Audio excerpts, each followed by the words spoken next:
যারা বলছে গণতন্ত্রের মাধ্যমে ইসলামী রাজনীতি প্রতিষ্ঠা হবে, এটা হলো ধোঁকাবাজি কথা, এটা কখনোই সম্ভব না। 2014 সালে 7 নভেম্বর গ্রেফতার হলাম। আমি কোন রাজনৈতিক দল করিনি, আমাকে গ্রেফতার করলো কেন? কেন জসিমউদ্দিন রহমানের মতন আমাকেও 18 বছর 14 বছর জেলে রাখতে চাচ্ছিলেন। এই গোল্ডেন লাইফ মুজাফফরের ব্রেনটা যেন জেলখানার মধ্যে রেখে পাগল বানানো যায়, তাই না? কত সুন্দর পরিকল্পনা রে ভাই, এত দারুণ পরিকল্পনা। একটা ফালতু হত্যা মামলা আমার উপরে দিয়ে জেলখানায় পাঠানো হলো। কত সুদূর প্রসারী পরিকল্পনা। হাইকোর্টে জামিন নেওয়ার জন্য চেষ্টা করা হয়, এমন মামলা দিয়েছে যে লোকটা হাইকোর্টের ইমাম ছিল। বুঝলেন কথা? কত পরিকল্পনা করে কাজটা করানো হয়েছে। 14 সালে 7 নভেম্বর জেলে গেছি, 3 মাস 22 দিন একই সঙ্গে বিভিন্ন জায়গায় থেকে ডিবি অফিসে রিমান্ডে রেখে, তারপরে ঢাকা জেলখানা রেখে, তারপরে দিয়ে দিল কাশেমপুর কারাগারে 1-এ, যেখানে আল্লামা দেলোয়ার হোসেন সাঈদী সাহেব ছিলেন। রাত্রিতে গেছি, সন্ধ্যার সময় গেছি, সন্ধ্যার পরে দেখছি একটা ব্যাগ পাঠাইছে আমার কাছে। ব্যাগের মধ্যে কে যেন, মানে চাতক পাখির মতো বছরে একবার বৃষ্টি হয় এরকম। এতদিন রিমান্ডে থাকলাম, তারপরে ঢাকা জেলে থাকলাম, এরপরে যখন কাশেমপুর কারাগারে 1-এ এসেছি, ব্যাগের মধ্যে দেখছি বিস্কিট আছে, আপেল, তারপরে বেদেনা, তারপরে হলো কমলা, তারপরে একটা পায়জামা, একটা পাঞ্জাবি, গেঞ্জি দিয়ে পাঠাইছে। ব্যাগের উপরে লেখা আছে হাদিয়াতুম মিন সাঈদী। আমি তো লেখা পড়ে বুঝলাম, তখন খুব আবেগী হয়ে গেছিলাম যে কেমনে সংবাদ শুনলেন, কেমনে পাঠা দিলেন রাত্রিতেই। পরের দিন ডেকে পাঠাইছে। পরের দিন গেছি, আমাকে চিনেন না। চিনবেন কি করে, কোনো দেখেননি তো। যে ছেলেটাকে ডেকে পাঠাইছেন তিনি সামনে গিয়ে বলছেন, আমাকে বুঝতে পারেননি। কথা বলছে যে স্যার ইনি মুজাফফর বিন মহসিন। আর যে ঘুরে জড়া ধরে কাঁদতে লাগলেন, কপালে চুমু দিতে থাকলেন। বলছে আরে বাবা, আমি তো মনে করছি 50-60 বছর বয়স, 60-70 বছর বয়স, আমি তাই মনে করেছি। দেখ ছোট ছেলের চেয়েও ছোট, ওনার ছেলের নাম, ছোট ছেলের নাম নাসিম, তার সেটা ছোট। আমাকে তাই বলছেন। এত আদর করলেন আর যত্ন করলেন এই বয়সে। সাথে সাথে নিজের মাফলাটা খুলে আমার গলায় জড়িয়ে দিলেন। বাবা তোমাকে ঠান্ডা লাগছে। ঘরের দরজার সামনে চেয়ারে বসায়া আমাকে নিজের হাত দিয়ে বিস্কুট খাওয়াচ্ছেন। মানে ছোট ছেলে। খারাপ লাগছে? বললাম তো খারাপ লাগছে, তাই না? আরে আমার মতো ছেঁচড়া মানুষের, অজ্ঞ মানুষের বই পড়ে 3 বার পড়েছেন বইটা দেখে যে প্রত্যেকটা লাইনে লাইনে ডাক দেওয়া। একটা কথা বলছেন, খুব সুন্দর লাগতো, এটা আপনাদের বলবো না, কোনোদিন বলিনি, বলবো না। তো একটা দোয়া চাইতেন আমার কাছে, আমাকে বলতেন মাঝে মাঝে। ওই যে একসময় হাঁটতাম তো, আপনার ওই জেলখানার বাসার সামনে দিয়ে রাস্তা, 2 সাইডে গাছ লাগানো আছে, হাঁটা, সকালে সন্ধ্যায় হাঁটতাম। তো মাঝে মাঝে ঘুরে বলতেন, বাবা আমার জন্য দোয়া করবে, আল্লাহ যেন আমার 2 রাকাত নামাজ কবুল করে। 2 রাকাত। আমি বলতাম আল্লাহ আপনার সব ইবাদতই কবুল করুন। না না না, এত বড় দোয়া তোমার কাছে চাই না, শুধু 2 রাকাত যেন সালাত কবুল হয়। আপনি কোনোদিন কথাটা ভেবে দেখেছেন? সাঈদী সাহেব যে শিরোনামটা দিলেন, এই শিরোনামের পত্র তো আপনি শিরোনাম শুনলে আপনার ওযু নষ্ট হয়ে যাবে। ভুল সংশোধনে সফলতা আছে, ব্যর্থতা নেই, লজ্জারও কিছু নেই। এই শিরোনামটা একটা বিপ্লব। এই শিরোনামই একদিন বাংলাদেশের মানুষকে পরিবর্তন করে দেবে ইনশাআল্লাহ। আপনার আকীদাগত ভুল, আপনাকে শুধরাতে হবে।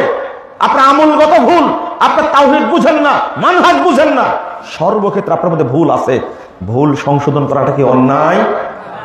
খালি এই শিরোনামের উপর একটা পিএইচডি হবে একদিন ইনশাআল্লাহ এই দেশে। বুঝলেন না কথা? এই শিরোনামের উপর একটা পিএইচডি হবে একদিন ইনশাআল্লাহ, এমনি না। তা আপনি রাখলেন কেন? আপনাকে কে চিনে?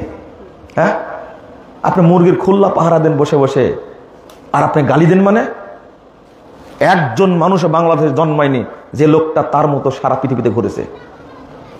সাঈদী সাহেব যত দেশে গেছেন, অত দেশে বাংলাদেশ প্রধানমন্ত্রী যেতে পেরেছে না, পারেনি। তা আপনাকে কি চিনেন? আপনার মধ্যে এত অহংকার কেন?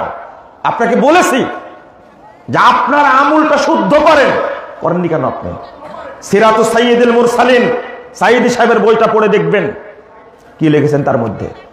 লা হাওলা ওয়ালা কুওয়াতা ইল্লা বিল্লাহ, আল্লাহু আকবার বলে হাতটা কোথায় বাঁধতে হবে এটা কি হাদিসে নাই?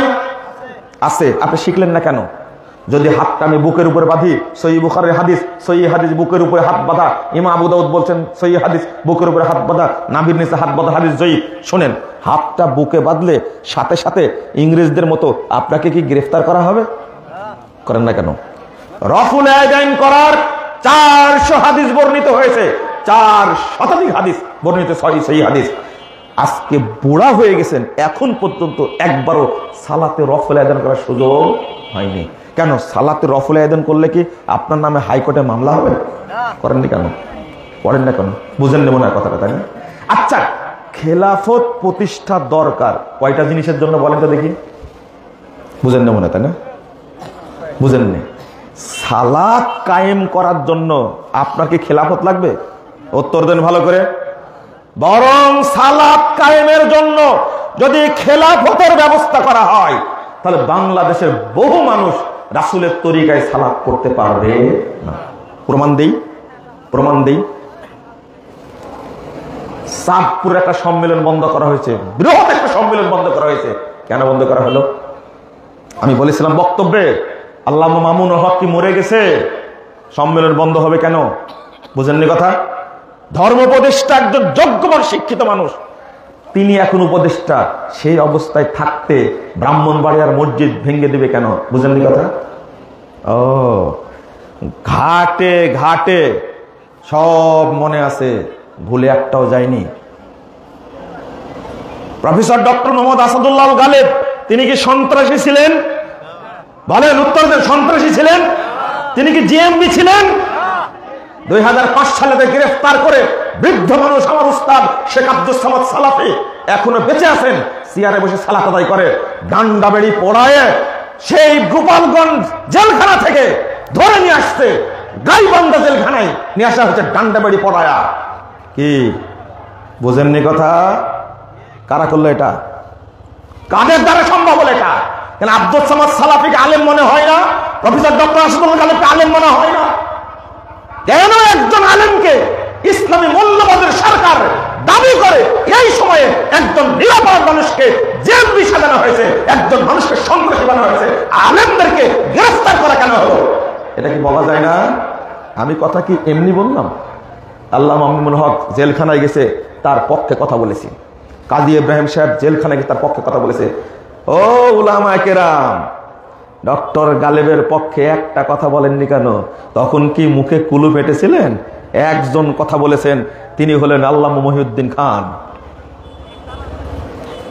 আমি বললাম, যদি এই দেশে ইসলামী খেলাফত প্রতিষ্ঠিত হয় আলহামদুলিল্লাহ, তবে খেলাফত হবে ইসলামে, যেটা চলবে কোরআন এবং সুন্নাহ দ্বারা। কথা বুঝতে পারলেন? কোনো ঝামেলা নাই।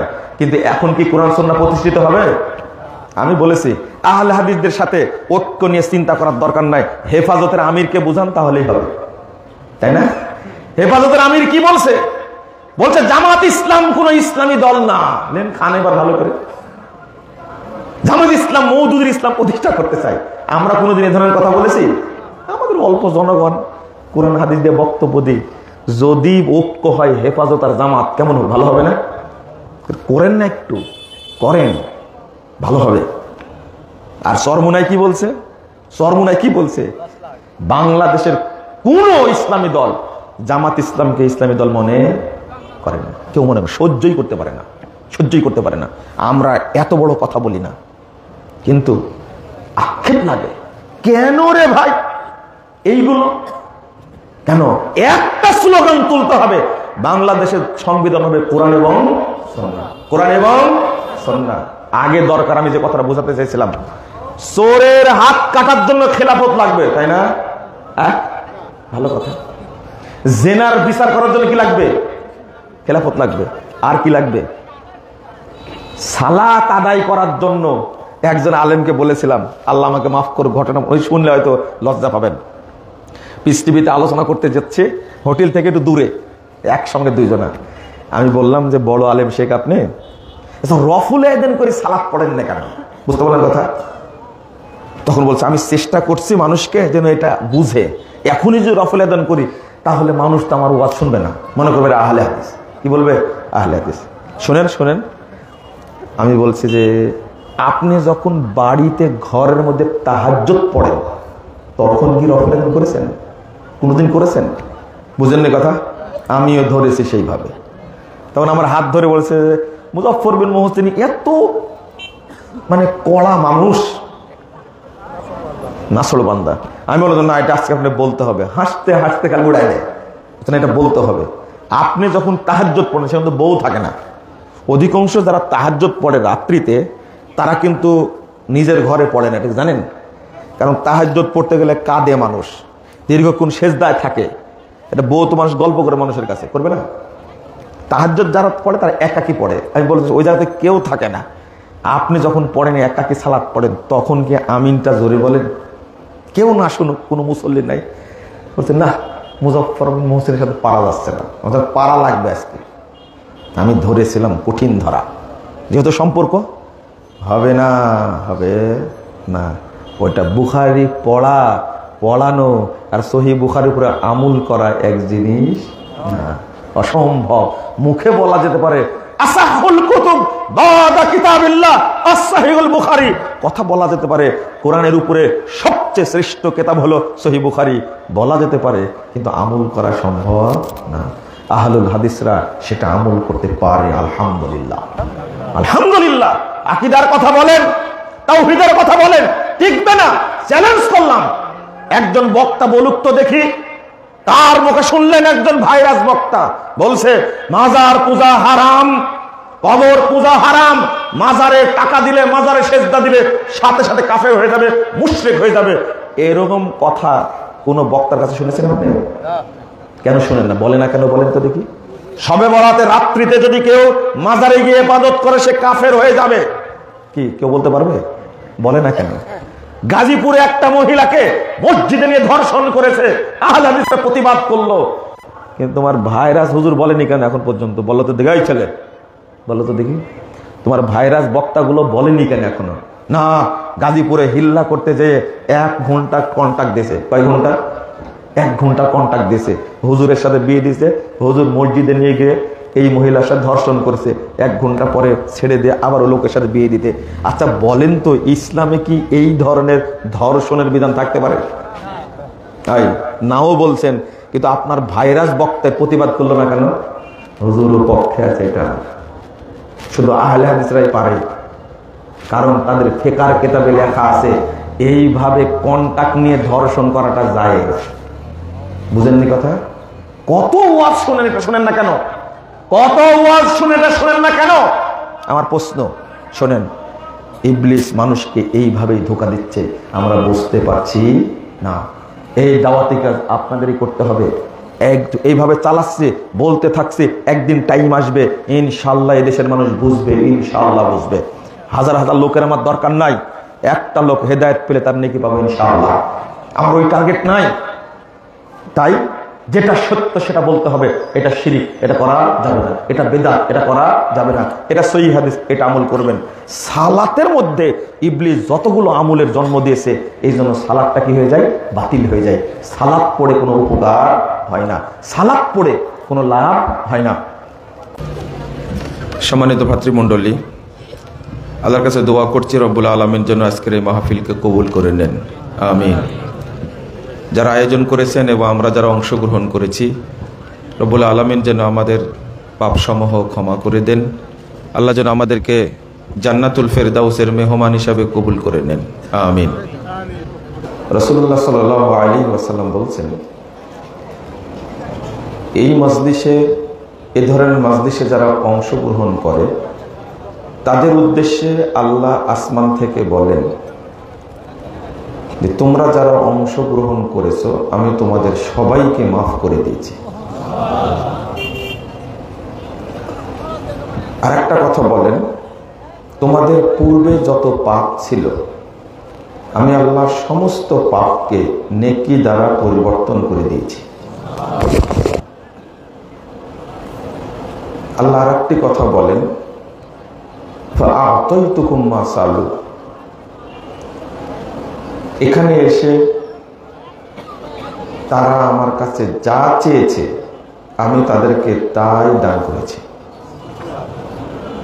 আপনারা কি চেয়েছেন? একবারে অন্তর থেকে মনে মনে আল্লাহকে বলেছেন যে আল্লাহ তুমি আমাকে জান্নাতের জন্য কবুল করে নাও। সত্যই এখানে এসে বলেছেন? এরকম কেউ আছে না? সত্যই আল্লাহ তো আমাকে আপনাকে দেখছেন, তাই না? আমার মনে হয় কেউ বলেননি। ওই যে একজন হাত তুলেছে, আলহামদুলিল্লাহ, বলছে আমি চেয়েছি। কিছু না চাইলেও আল্লাহর কাছে বলবেন, আল্লাহ তুমি আমাকে জান্নাতের জন্য কবুল করে নাও। বলেন একটু আমিনটাও তো বলবেন।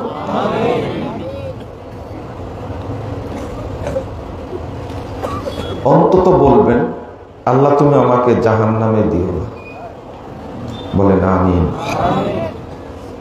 বলবেন আল্লাহ তুমি আমাকে কবরে আযাব দিও না। এগুলো কি ছোট ছোট কথা বলা যায় না? তো বলেন না কেন? এইটা যে দোয়া কবুলের মাজলিস, এইটা মানুষ জানেই না। কথা কি বুঝতে পারলেন? মানুষ জানে না এটা যে দোয়া কবুলের মাজলিস। আল্লাহর ভাষা দেখেন, আল্লাহ ফেরেশতাদের সামনে ওয়াদা করে বলছেন যে তোমরা সাক্ষী থাকো, ফাআতাইতুহুম মা সাআলু। এখানে এসে তারা যা চেয়েছে আমি তাদেরকে তাই নগদ দিয়ে দিয়েছি, নগদ, বাকি না। তো বলবেন আব্বা আম্মা মারা গেছে, আল্লাহ তুমি তাদেরকে ক্ষমা করে দাও আর তাদেরকে জান্নাতে থাকার ব্যবস্থা করে দাও। এটা কি বলা যায় না?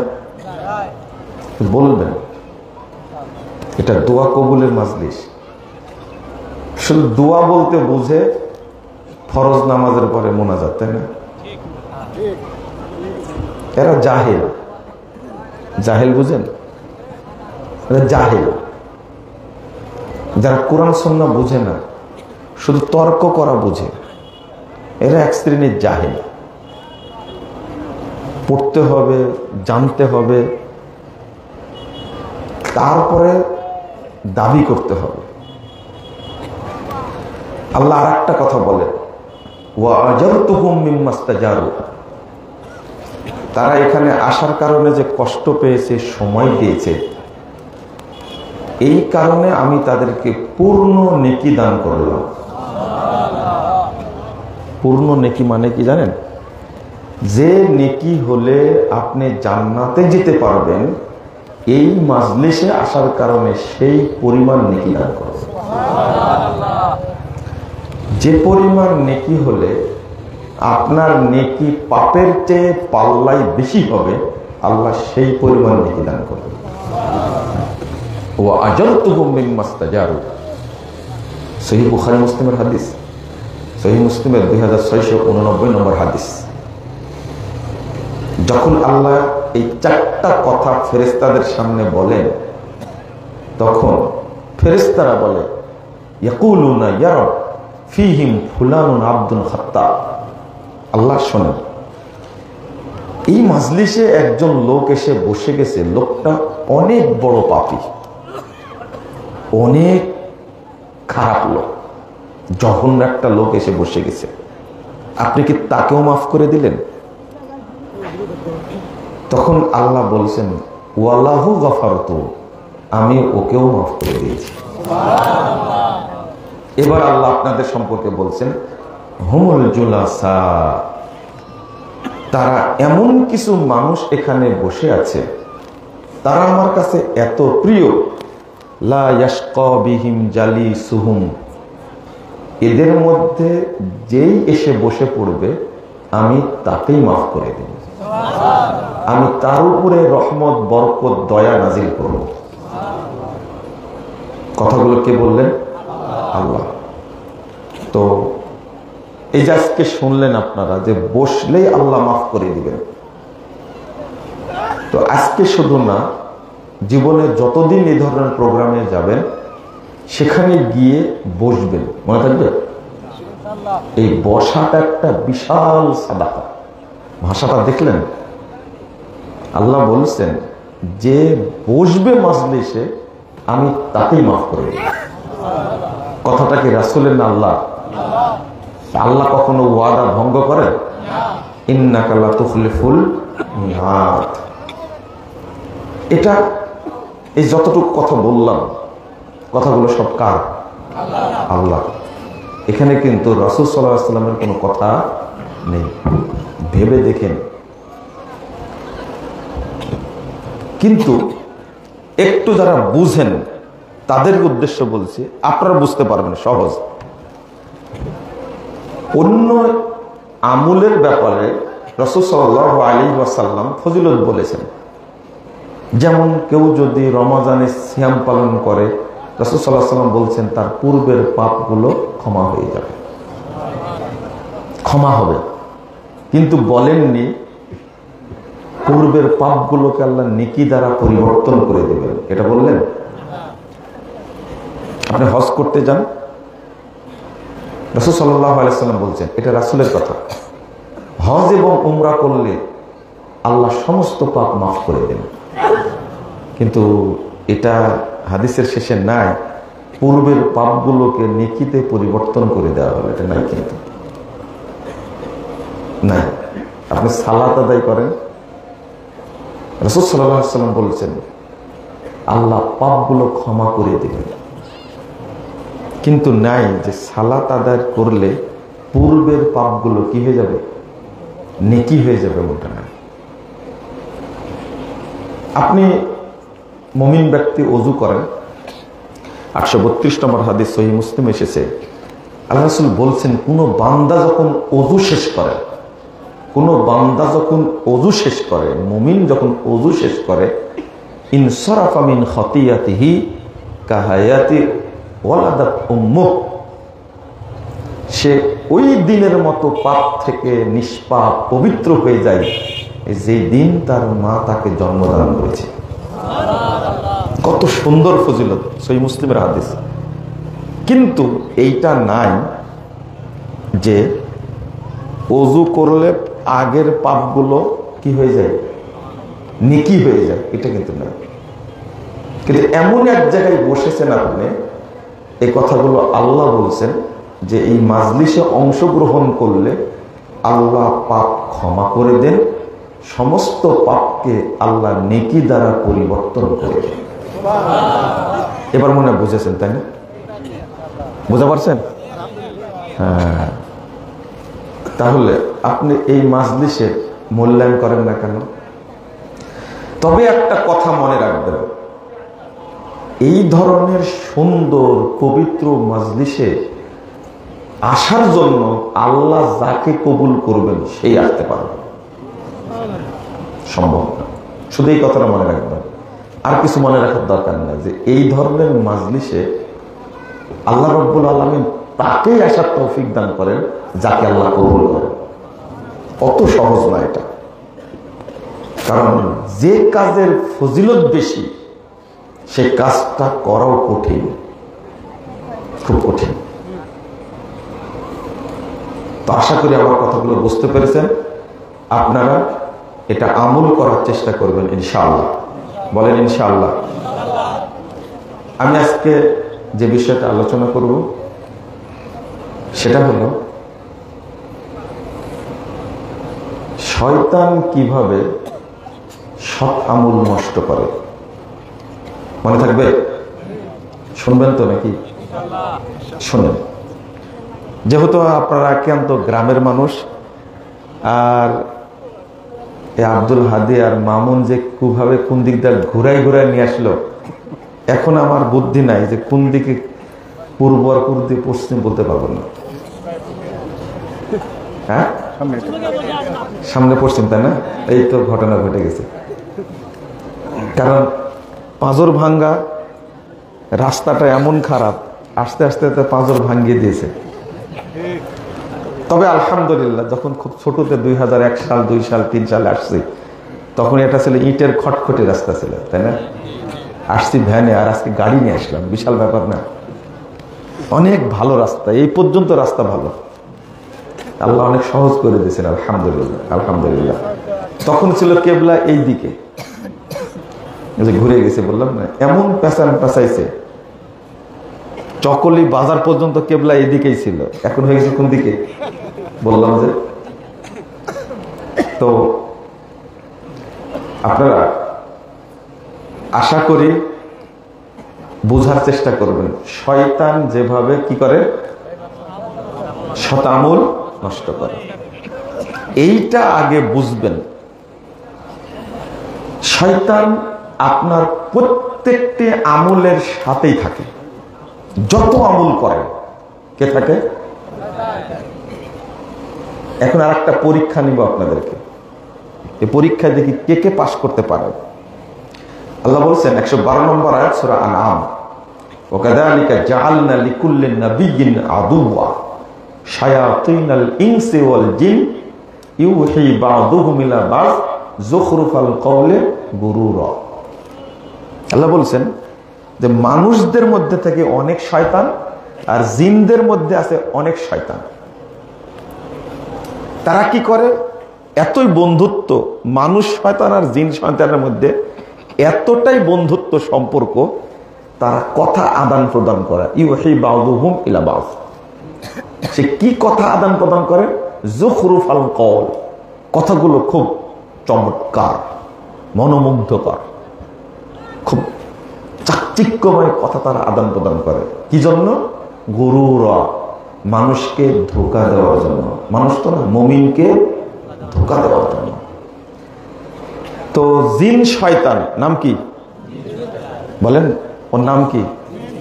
জিন শয়তানের নাম আছে না, ইবলিস। হ্যাঁ, এটাই জানতে চাচ্ছি, জিন শয়তান হলো কি?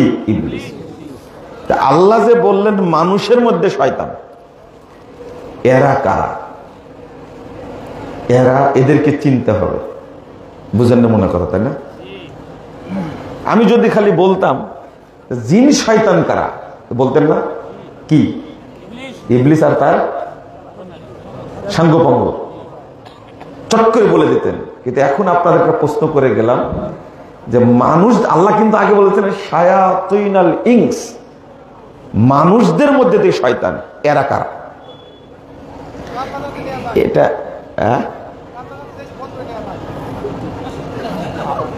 যে সমস্ত বন্ধু গান বাজনাতে নিয়ে যায়,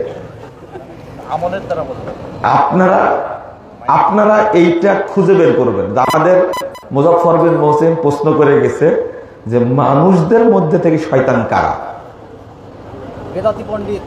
অনেক অনেক বড় বড় বক্তা আসেন আপনাদের এলাকায়, ওয়াজ করে, ভাইরাস বক্তা, ভাইরাল না, ভাইরাস। এদেরকে প্রশ্ন করবেন যে মুজাফফর বিন মহসিন বলে গেছে যে মানুষদের মধ্যে শয়তান কারা। আচ্ছা, এই প্রশ্ন কোনদিন শুনেছেন আপনারা?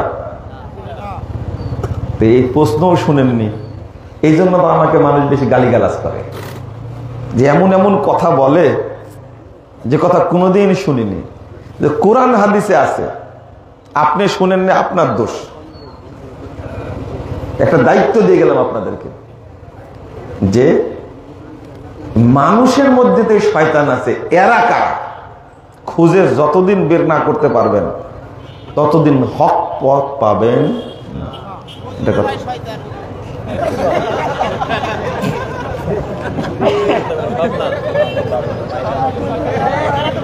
বাবা কে কে বললেন এটা?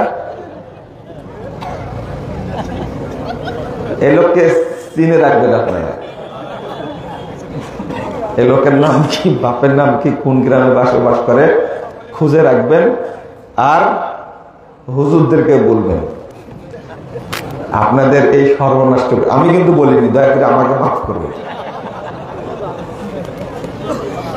কথা বুঝতে পারলেন?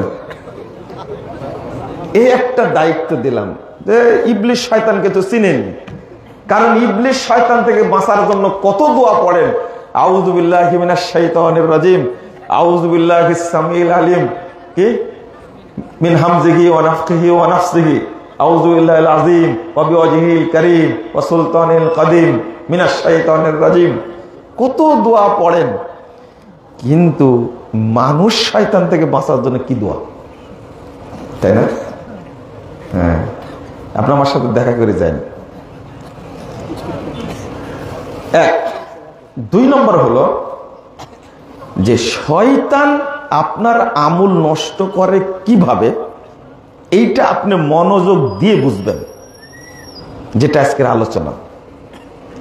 শয়তান সব সময় চেষ্টা করে, সব সময়, এই যে এখন বসে আছেন, যত ফজিলত বললাম না, যত ফজিলত বললাম, সুবহানাল্লাহি ওয়া বিহামদিহি, ইবলিস চাইবে এই ফজিলতটা নষ্ট করা।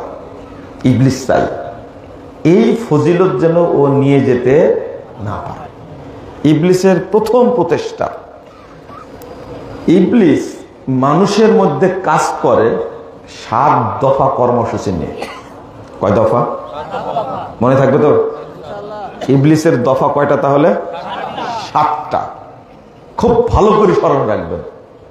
ইবলিস 7 দফা কর্মসূচি নিয়ে কাজ করে। এই কয় দফা বললাম? 7 দফা। এটা তো ভুলবেন না ইনশাল্লাহ। তার মধ্যে প্রথম দফা হলো ও মানুষকে কাফের বানায়। কি বানায়? 16 নম্বর আয়াত সূরা হাশর। কি হলো? কাফের। কি বানায়? কাফের। ফাসেক নাই, কাফের। ফাসেক অনেক ছোট পাপ, কিন্তু কাফের সবচেয়ে কি? কাফের হলে আর পাপ করা লাগে না, বুঝছেন? ও কাফের হয়ে গেছে, আর পাপ নাই। আর মুশরিক বানায়। কি বানায়? মুশরিক। ইবলিসের প্রথম দফা কাজ মুসলিমকে কি বানায়? কাফের বানায়, মুশরিক বানায়। আল্লাহ বলছেন, ইদ ক্বালা লিল ইনসানি ইকফুর ইজ ক্বালা শাইতানু লিল ইনসানি ইকফুর ফালাম্মা কাফারা ক্বালা ইন্নী বারিয়ুন ইন্নী আখাফুল্লাহ রাব্বাল আলামিন। এতই বদের বদ। মানুষকে বলে এই কুফরি কর, এই কাজটা কর। 14 ফেব্রুয়ারি একটা ফুল কিনেক, এটা কে বলে? ইবলিস বলে। বুঝেননি কথা? আল্লাহ বলছেন ফালাম্মা কাফারা, যখন কুফরি করে ফেলে তখন ইবলিস বলে ইন্নী আখাফুল্লাহ, আমি আল্লাহকে ভয় পাই। তুই এত খারাপ, ইন্নী বারিয়ুম মিনকা, আমি তোর থেকে মুক্ত। তুই এত খারাপ, আল্লাহর বান্দা হয়ে এত বড় খারাপ কাজ করতে পারলি? ইবলিস কত খারাপ, খারাপ চিন্তা করে নিজেই কিন্তু বলল। আল্লাহ রব্বুল আলামিন বলছেন ফাযায়্যানা লাহুমুশ শাইতান, শয়তান কাজ তৈরি করে, ওটাকে আবার সুন্দর করে উপস্থাপন করে, সুন্দর করে। তো ক্বালা ইন্নী আখাফুল্লাহ রাব্বাল আলামিন, আমি তোর থেকে মুক্ত, আমি জগৎ সমূহের প্রতিপালক আল্লাহকে আমি ভয় করি। শয়তান এই কথা বলে পালাই। তাহলে ইবলিস প্রথম কি করতে বলে? কাফের হতে বলে। কাফের হ, মুশরিক হ। ইন্না শাইতানা কানা লিরাব্বিহি কাফুরা, আয়াত আছে না? কি ইন্নাল মুবাজ্জিরিনা কানু ইখওয়ানা শাইতান ওয়া কানা শাইতানু লিরাব্বিহি কাফুরা। শয়তানের প্রথম কাজ হলো মানুষকে কি বানায়? কাফের বানায়, মুশরিক বানায়। খুব খারাপ জাত এটা। 2 নম্বর কর্মসূচি হলো শয়তান মানুষকে বেদাতি বানায়। কি বানায়? বিদাতি বানায়। যখন চেষ্টা করে করে করে করে কাফের বানানো গেল না, তখন দ্বিতীয় দফা কর্মসূচি ভালো ভালো বেদাত নিয়ে এসে ওর সামনে দেয়। আল্লাহ বলছেন যুখরুফাল কওল গুরুরা, সুন্দর সুন্দর কথা বলবে। এই একবার সুবহানাল্লাহ বললে 49 কোটি নেকি হয়। কত? 49 কোটি নেকি হয়। দেখলেন? দলিল আছে এই কথা? হ্যাঁ। তাহলে কথাটা কে তৈরি করছে? ইবলিস। হ্যাঁ, এবার বুঝলেন? কিন্তু কথাটা সুন্দর না? সুন্দর। একবার সুবহানাল্লাহ বললে 49 কোটি নেকি হয়, বিশাল ব্যাপার। কিন্তু আপনারা কৃপণ, কিছুই বললেন না। সুবহানাল্লাহ তো বলবেন অন্তত। যে সুবহানাল্লাহর ফজিলত শুনে সুবহানাল্লাহ বলবেন না, কৃপণ না আপনারা? মানে আপনারা জানেন এটা মিথ্যা কথা, তাই না? এই জন্য বললেন না। কিন্তু কথাটা আমল করে বাংলাদেশের অধিকাংশ মানুষ, তাই না? করে না? বিশেষ করে এই যে তবলিগের ভাইয়েরা কি শ্রমই দেয়, কি পরিশ্রম করে, তারা বলবে একবার সুবহানাল্লাহ বললে 49 কোটি নেকি হয়। তাজা মিথ্যা কথা একটা, কিন্তু কথাটার মধ্যে কি আছে? আগ্রহ আছে। একদিন বিমানে রাজশাহী থেকে ঢাকায় যাচ্ছি, এক ভদ্রলোক আমার পাশে বসছে, বলছে যে আপনার তো আলোচনা শুনি, কিন্তু আপনার কথাগুলো কড়া খুব। তবলিগে গেছি, কত সুন্দর সুন্দর কথা, শুনতেই ভালো লাগে। তো বলেন, তো বলছে দেখেন, মানুষকে আগে আগ্রহ মানুষের মধ্যে তৈরি করতে হবে, বুঝাতে হবে। দেখেন একটা ফজিলত আমি মুগ্ধ হয়ে গেছি। কি ফজিলত? বলছে কেউ সুন্নাত মোতাবেক বাথরুম সারলে মানে অর্ধেক কোরআন পড়ার মতো সওয়াব পাওয়া যায়। আমি বললাম যে দারুণ ফজিলত, তো এটা তো কোনদিন শুনিনি। বলছে এই জন্য তো আপনাদের ওয়াজ মানুষ শুনে না। আমি বললাম যে আচ্ছা, অর্ধেক কোরআন তেলাওয়াত করার সওয়াব পাওয়া যায় সুন্নাত মোতাবেক বাথরুম সারলে, তো এইটা কে বলতে পারে বলেন তো? আল্লাহ নবী বলে গেছেন। আচ্ছা, খুঁজবেন আজ থেকে আপনার তবলিগের যত আমির আছে, যত কোটি আমির আছে, সবাইকে জিজ্ঞেস করবেন এর দলিল কোথায় আছে। তখন বলছে কি বলেন দলিল নাই মানে? মসজিদে বসে আলোচনা করেছে এটা। আমি বললাম যে এইভাবেই আপনাকে ধোঁকা দিছে, এইভাবেই ধোঁকা দিছে। আমি বললাম আজকে যখন আপনি আমাকে বললেন আমার কথাগুলো কড়া, ওযুর দোয়া বলেন। তখন বলছে যে আলহামদুলিল্লাহ আলা দীনিল ইসলাম, আল ইসলামু হাক্কুন ওয়াল কুফরু বাতিলুন, আল ঈমানু নূরুন ওয়াল কুফরু যুলমাতুন। আমি বললাম যে এটা ওযুর দোয়া।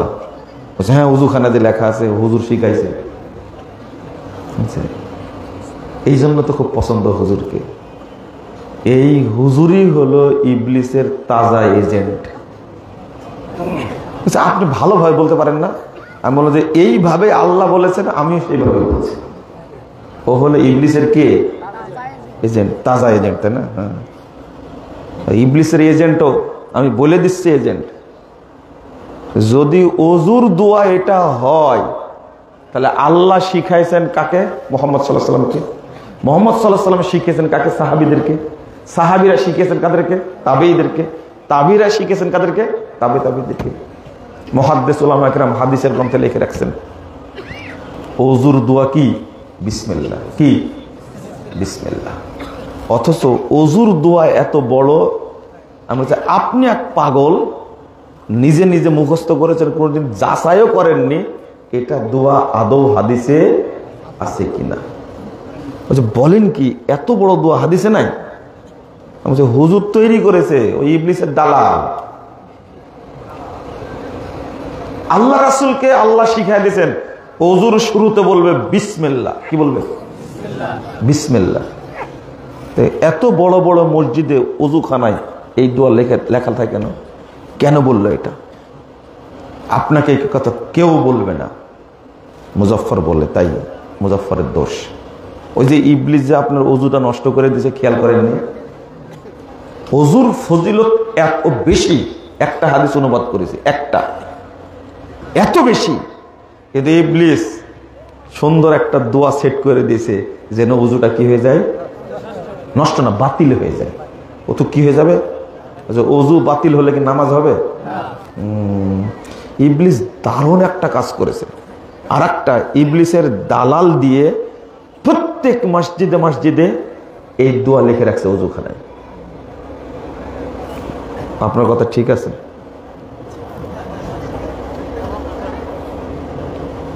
আমি একটু পরে দলিল দিয়ে আপনাকে প্রমাণ দেব, রাগ করবেন না। আর কোন ভাইরাস বক্তা এটা বলবে না যেটার মিথ্যা দোয়া মেড ইন ইন্ডিয়া, এটা বলবে না। মেড ইন শয়তান, কথা বুঝতে পারলেন? বুঝেন তা না? এটা যে শয়তান তৈরি করেছে এ কথা বলতে কেউ পারবে না। আপনার ভাইরাস বক্তা আপনার কাছে ৮০,০০০ টাকা নিয়ে যাবে, এটা ঠিক আছে, আপনি দিবেন, এটাও ঠিক আছে, কিন্তু ওর সাহস নাই, ওর ক্ষমতা নাই, যেটা দোয়াটা মিথ্যা এটা মানুষকে বলবে, সাহসটা নাই। কারণ বললে তার আলোচনা মানুষ শুনবেও না, তাকে টাকাও দেবে না। কিন্তু আপনি কি আমাকে সে মনে করেছেন?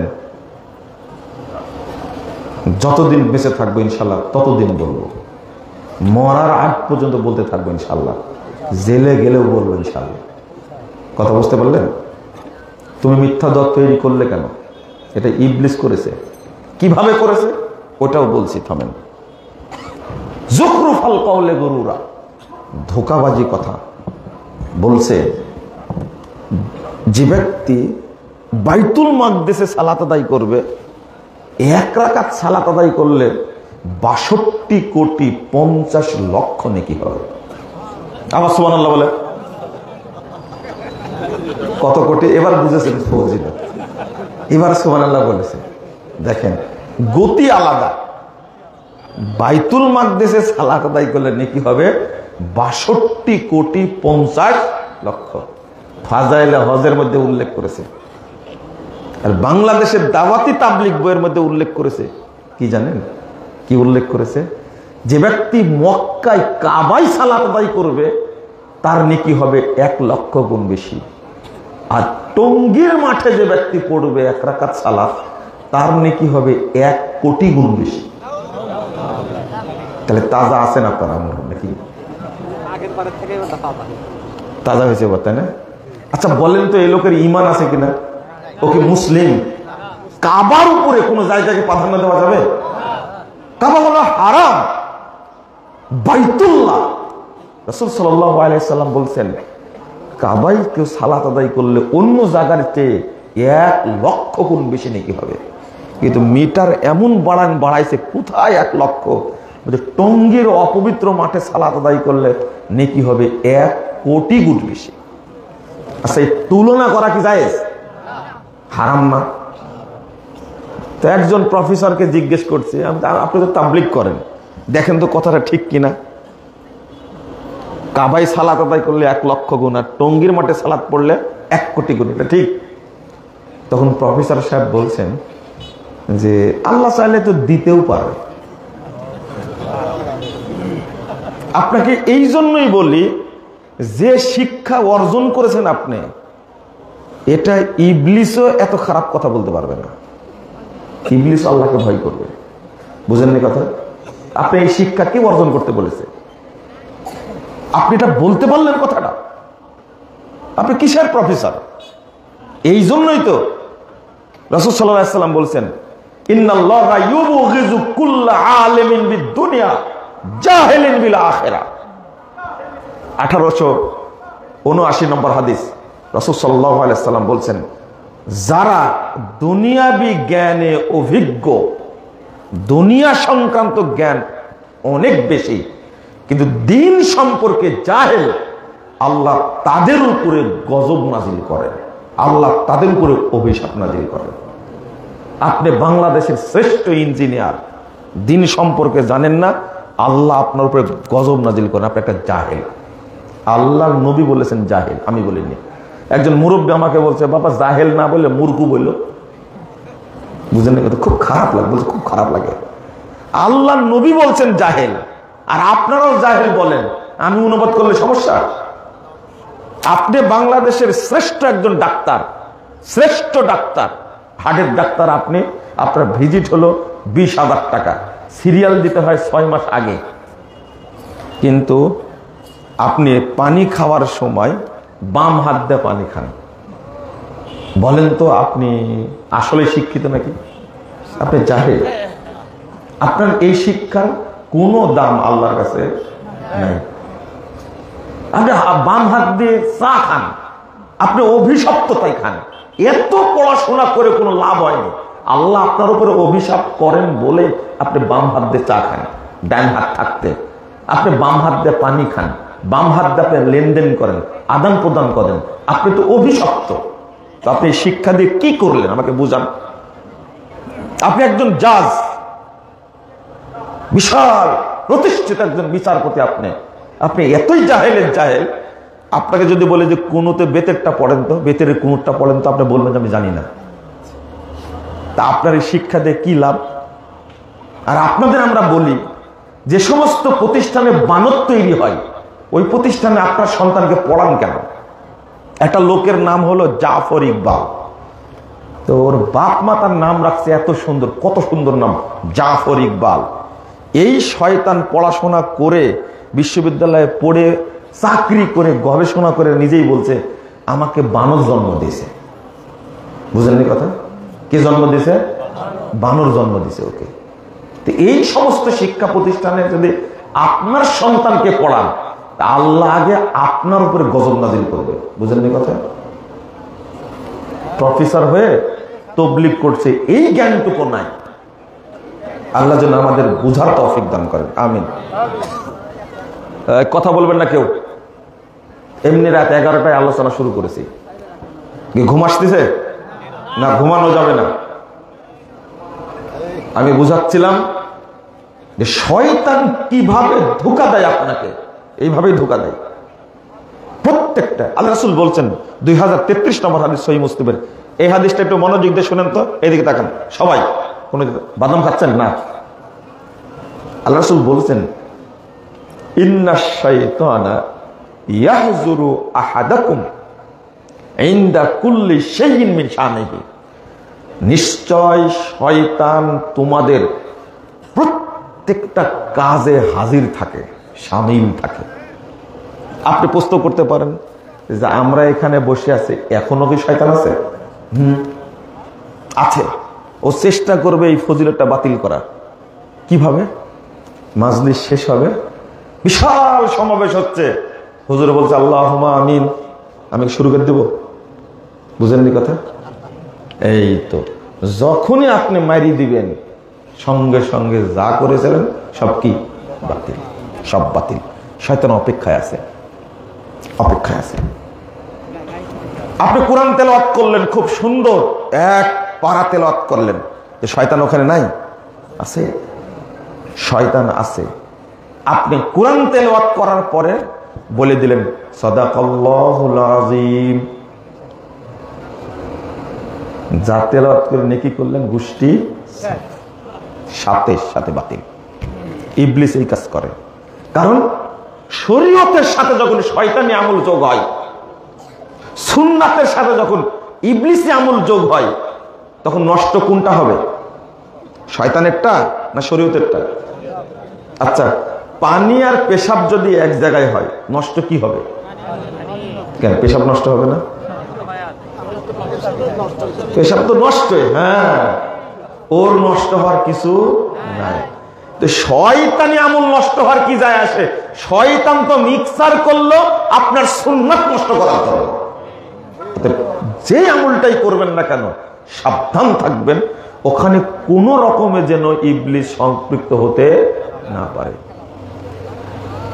আপনারা একটা হাদিস শুনেছেন, মুহাম্মদুর রাসূলুল্লাহ সাল্লাল্লাহু আলাইহি সাল্লাম বলছেন মান ক্বারা আয়াতাল কুরসি ফি দুবুরি কুল্লি সালাতিন মাকতুবা লাম ইয়ামনাহু মিন দুখুলিল জান্নাহ ইল্লাল মাউত। যে ব্যক্তি প্রত্যেক ফরজ সালাতের পরে আয়াতুল কুরসি পাঠ করবে, ওই ব্যক্তি জান্নাতে চলে গেছে। হাদিস সহিহ। মরেনি তাই কি যায়নি, মরার সাথে সাথে কোথায় যাবে? জান্নাতে। আপনারা তো জানেন যে মানুষ মরলেই হয় জান্নাতে, নয় কি জাহান্নামে, সাথে সাথে, ও দেরি হয় না। আল্লাহ রাসূল সাল্লাল্লাহু আলাইহি ওয়াসাল্লাম বলছেন আয়াতুল কুরসি পড়ার সাথে সাথে একটা লোক কোথায় চলে যাবে? জান্নাতে, মানে মরলেই জান্নাতে যাবে। কিন্তু ইবলিস কি অত বোকা আপনাকে জান্নাতে যেতে দেবে? দাড়িটা সরায়া কি করলেন এবার? শেষ। এত সুন্দর ফজিলতটা নষ্ট করার জন্য কি করলেন? শেষ। আমি কি বুঝাতে পারলাম আপনাদেরকে? খবরদার, এর নাম হলো ইবলিসি আমল। ইবলিস এত খারাপ, আল্লাহ রাসূল ধরে ধরে বুঝিয়েছেন। 3210 নম্বর হাদিস সহিহ বুখারীর মধ্যে এসেছে, 4701 নম্বর হাদিস। আপনারা কেউ বুঝতে চান না। আল্লাহর নবী সাল্লাল্লাহু আলাইহি সাল্লাম বলছেন, দেখো শয়তান কিভাবে তোমার প্রত্যেকটা আমলের সাথে থাকে, ও শয়তান নষ্ট করতে চায়। আল্লাহ রাসূল সাল্লাল্লাহু আলাইহি সাল্লাম বলছেন,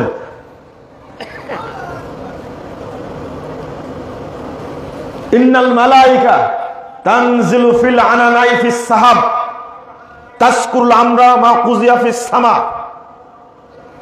আসমানে ফেরেশতারা নাজিল হয় মেঘের মধ্যে, বসে তারা মিটিং করে, পর্যালোচনা করে।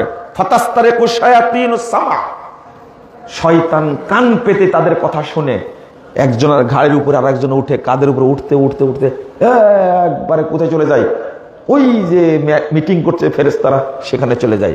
ফাতাস্তারিকু শায়াতিন, কান পেতে শুনে, চুরি করে শুনে, শোনার পরে কি করে, ফাতুহিহি ইলাল কুহান, ওই যে মানুষের মধ্যে যারা শয়তান আছে, কারা মানুষের মধ্যে যারা শয়তান আছে তাদের কাছে ওরা ওহী করে।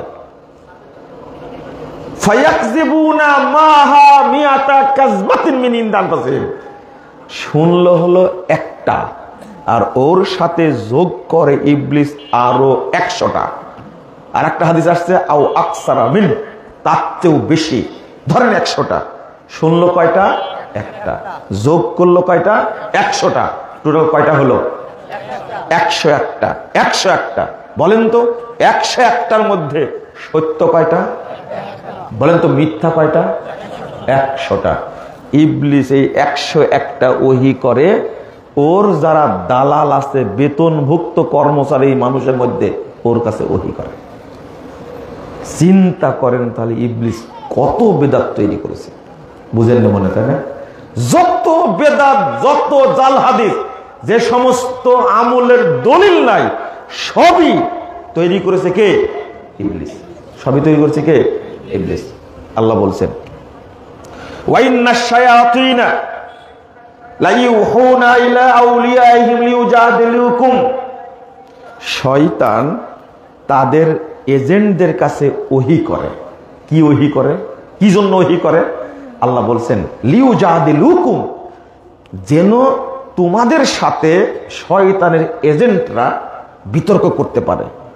এমন এমন প্রশ্ন করবে আপনাকে, এই পীরের মুরিদ, পীরের কি মুরিদ, এমন প্রশ্ন করবে, পীর আপনাকে এমন প্রশ্ন করবে আপনি ভাবতেও পারবেন না এগুলো প্রশ্ন হতে পারে। লিউজাদিলুকুম, তর্ক করবে।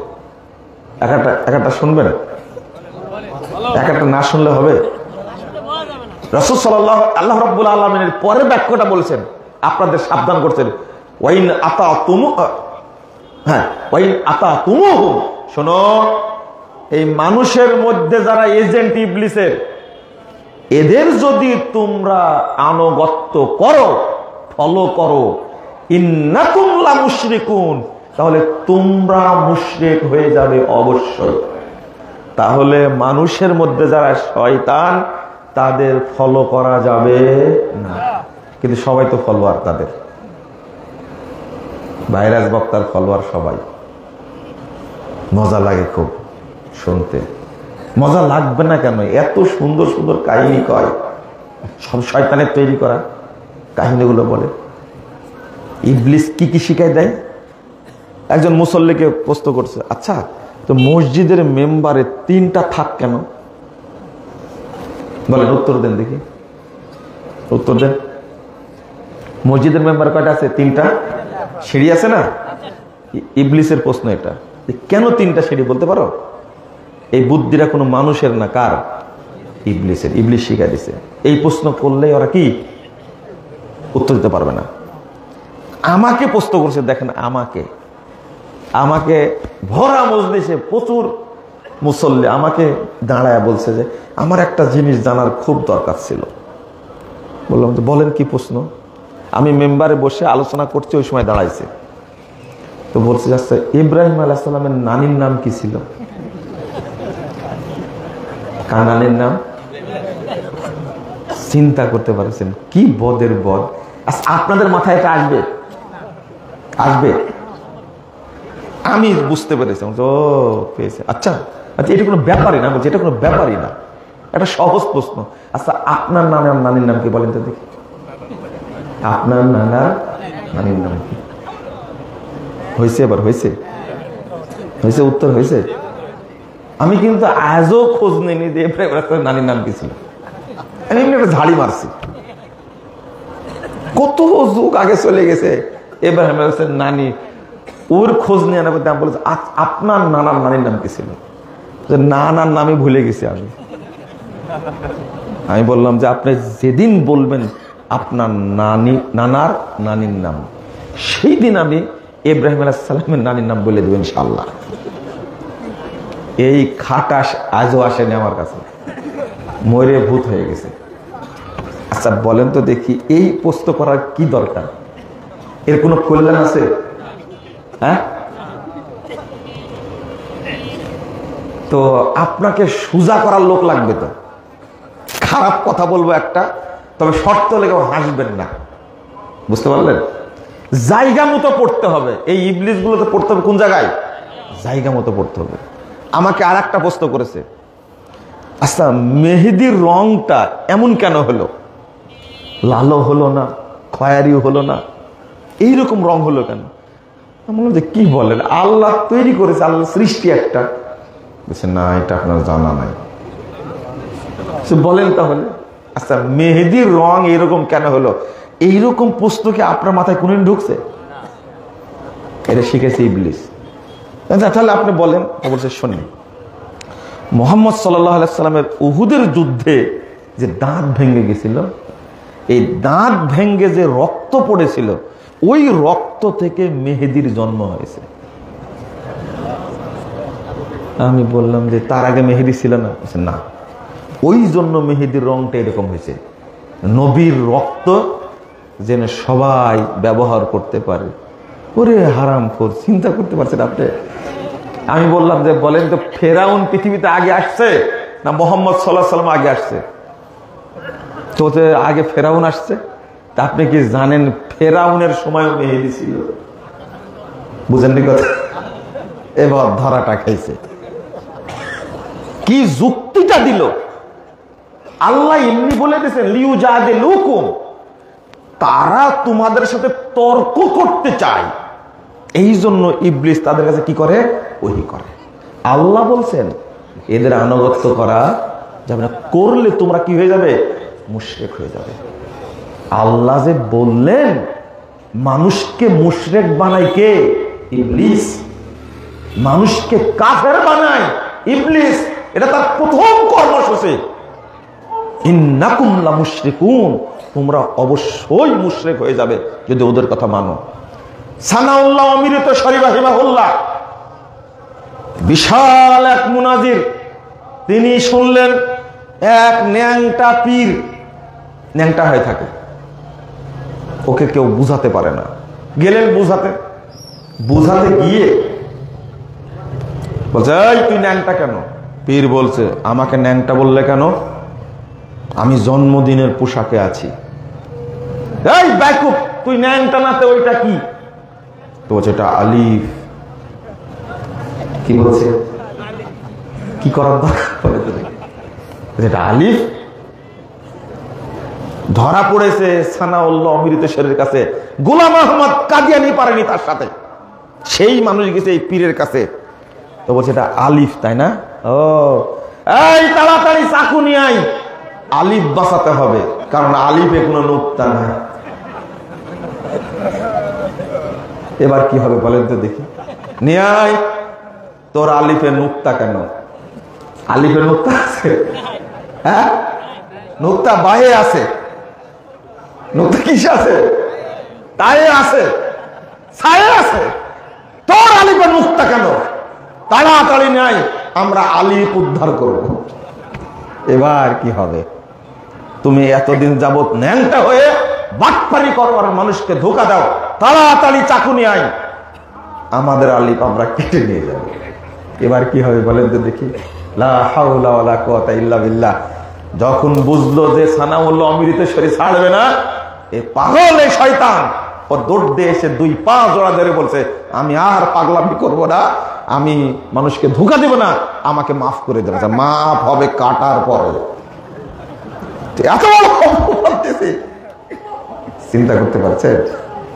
এই যুক্তিটা কার মধ্যে খণ্ডন করার সাহস আছে বলেন তো? বলছে তোর আলিফে নুক্তা কেন? খেয়াল করছেন? এটা তো কারো মাথায় জায়গা মতো পড়েছে। এবার ইবলিস এইভাবেই যত বাংলাদেশে পীর আছে, সমস্ত পীর হলো ইবলিশ শয়তানের দালাল, তাজা এজেন্ট। এরা লক্ষ লক্ষ কোটি কোটি মানুষকে ধোঁকা দিয়ে তারা ব্যবসা করছে, ধর্ম ব্যবসা করছে। তারা এরা সব পেট পূজারী। 5ই আগস্টের পরে মাত্র 2-3 ঘন্টার মধ্যে সারা দেশে যত শেখ মুজিবের মূর্তি ছিল, শুধু 1-2 লাখ না, প্রায় মূর্তি তৈরি করেছিল 15 লক্ষ মূর্তি। 4000 কোটি টাকা খরচ করেছে। মাত্র 2-1.5 ঘন্টার মধ্যে সমস্ত মূর্তি ভেঙে চুরমার করে দিয়েছে। আছে নাকি? আছে। কিন্তু তোমরা মাজার ভাঙলে না, এটা আমার আক্ষেপ থেকেই গেছে, আক্ষেপ থেকে গেছে। আগে মাজার ভাঙতে হবে। শেখ সাহেবের মূর্তিকে সামনে নিয়ে কেউ সেজদা করে, এটা আমার জানা নয়, তবে থাকতে পারে। তবে বাংলাদেশে কোটি কোটি মানুষ মাজারে যায়, সেজদা করে, পীরকে সেজদা করে, মাজারে গিয়ে গরু দান করে, ছাগল দান করে, লক্ষ লক্ষ টাকা দান করে, প্রতিদিন কোটি কোটি মানুষ মুশরিক হচ্ছে। আগে দরকার ছিল মাজারগুলো ভেঙে চুরমার করে দেওয়া। কোন পীরকে বাহিরে রাখা যাবে না, এরা হলো অরিজিনাল সন্ত্রাসী, এদেরকে গ্রেফতার করা হবে। কথা কি বুঝতে পারলেন? আপনারা বুঝবেন না। এই সমস্ত পীর এরা টোটাল হলো ধোঁকাবাজ, এরা শয়তানের সরাসরি দালাল। মানুষকে মুশরিক বানাতে পারে, এরা কি আলেম হতে পারে? এগুলো সব ধান্দাবাজ। বিশেষ করে 15ই শাবান গেল, কত কোটি টাকা যে ওরা চাঁদা তুলেছে, এটা একটা সন্ত্রাস, মানুষকে ধোঁকা দেয়। আপনারা এগুলো বুঝবেন না। হ্যাঁ, একদিন টাইম আসবে বোঝার। একজন লোক আমার বক্তব্য বুঝে 10 বছর পরে, কত বছর পরে? 10 বছর পরে, 10 বছর পরে বক্তব্য বুঝে প্রায় দিনই 2-1 দিন পর পরে ক্ষমা চাই, কেউ মোবাইলে, কেউ সাক্ষাতে। গত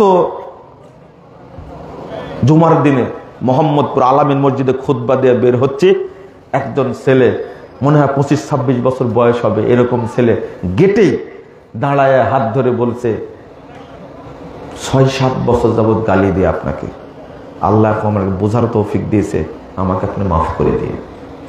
তাহলে তার বুঝতে কয় বছর লাগছে? আপনাদের বুঝতে কয়দিন লাগবে? সময় লাগবে, সময় লাগবে। কিন্তু যে গালি দিয়েছেন, এটার কি হবে? আমি ওই ছেলেটাকে বলছি, এইভাবে গালি দিলে কোনো পাপ হয় না, আল্লাহ মাফ করে দেবে। বলছে না, আমার অনেক পাপ হয়েছে। তাহলে কি পরিমাণ গালি দিছে চিন্তা করেন। আনলিমিটেড 6-7 বছর গালি দিছে। আর এর আগে বলছে 10-12 বছর গালি দিচ্ছে আপনাকে, আল্লাহ আমাকে হেদায়েত দান করেছে। আমি বলি তুমি গালি দিয়েছো। ওই ছেলেটা কাঁদছিল। এর আগে যে ছেলেটা একবারে বুকে জড়ায় ধরে নিয়েছে, জড়ায় ধরে বলছে যে আর কোনো পাপ নাই, আল্লাহ পাপ ক্ষমা করে দিয়েছে। কারণ ও বুঝতে পেরেছে আল্লাহ তাকে হেদায়েত দান করেছেন। আলহামদুলিল্লাহ। ও গালি দেয়, কিন্তু আমি বলি কি, আল্লাহ তুমি তাদেরকে হেদায়েত দান করো। আল্লাহর জালে পড়ে গেলে কোনো লাভ হবে না ইনশাআল্লাহ। আপনার জন্য আমি দোয়া করি। আপনার গালি দিব কেন? এই যে তবলিগের ভাইয়েরা হায় হায় কি কষ্ট করছে, তাদের জন্য আল্লাহকে কত বলি, আল্লাহ তুমি মুরব্বীদেরকে হেদায়েত দান করো, আল্লাহ তুমি তাদেরকে সঠিক বুঝতে দান করো।